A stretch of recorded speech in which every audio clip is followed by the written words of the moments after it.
it's Rick. It's time for an update. I'm here in my gym at the lab at my company. Our little small employee fitness center is what I like to call it. It's really just a all-in-one home gym, a Smith cage. But I've developed 6 good exercises that I've been using. I have started using anyway.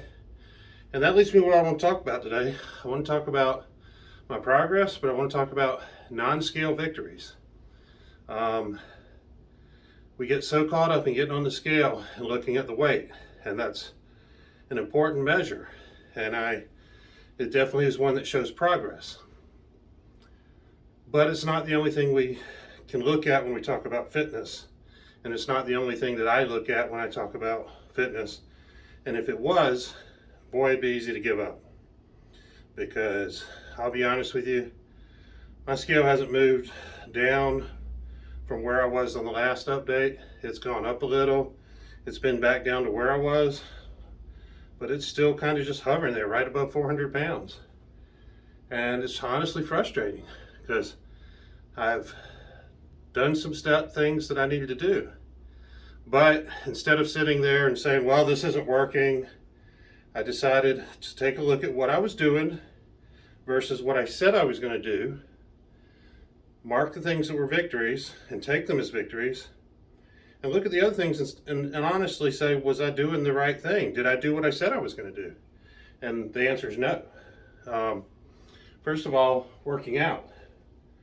My working out was sporadic, and it was very, scattered, and I wasn't getting it done.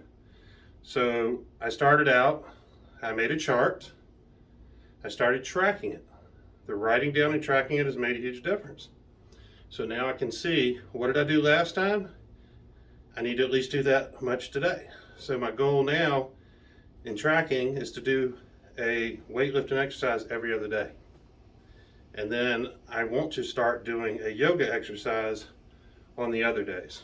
Eventually, I want to do yoga at least 6 days a week. And when I say yoga, I mean DDP yoga, Diamond Dallas Page yoga. If you haven't seen it, check it out. It's the best. But I'm looking over here at my chart, and I want to see on those days that I don't lift weights, I want to see yoga. So I've started making progress in that area. It's only been a couple of days of tracking, but I've started. Same with my food. I was like, well, I'm eating the right things. According to a keto diet, I'm eating the right things, and yet I'm still not getting there. So maybe I need to start looking at my food, and really wasn't tracking my food like I should. And in tracking it, I can not only see the carbs, I can get a better idea of the calories and get a better idea of how much I'm eating, and that's going to make a difference in the long run. Putting that number in there, not just putting my weight into MyFitnessPal, putting the food in there, and just having a visual representation of how much actually goes in my mouth each day. Okay?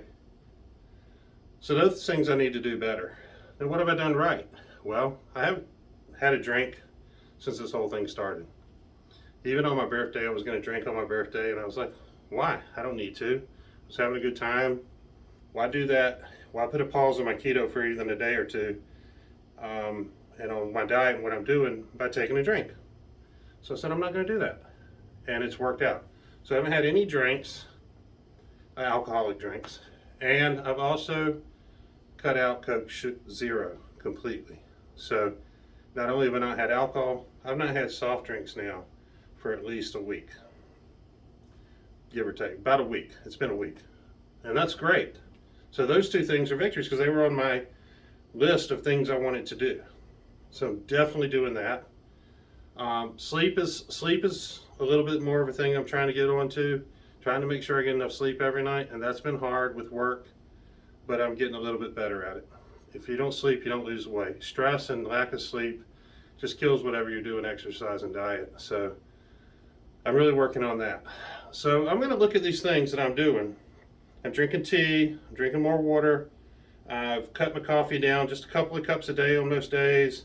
Less Splenda than I was putting in it before. So trying to wean off the Splenda. These are all good things. These are all non-scale victories. These are things that we can't just look. And honestly, I feel better. I feel My knee feels better. Overall, I feel better. I have more energy. I'm not feeling that needing naps in the afternoon like I was. My stomach feels further away from the steering wheel, even though I haven't lost the weight that I think I should have lost at this point.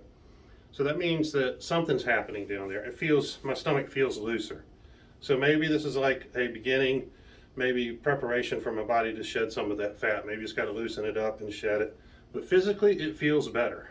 And lifting the weights, hey, that doesn't hurt. So overall, those are the great victories I've had. I think it gives us motivation to look at the victories and not focus on the negatives. And that's what I'm doing. And if you're on a weight loss journey, I hope that's what you're doing, because that's the only way we move forward. We can't just look at the negative and just give up every time, which is what all of us big people do over and over. We diet, have a little victory, lose some water weight, doesn't keep going, and we give up. And this time, I'm not giving up. And I don't think you should either. And hopefully we'll get there together. So thanks for listening. Subscribe if you're interested to hear more. I'm going to keep doing these. I don't even care if anybody watches. I'm going to keep doing them for me. But if you get something out of it, I appreciate it if you'd follow me and subscribe. Thanks.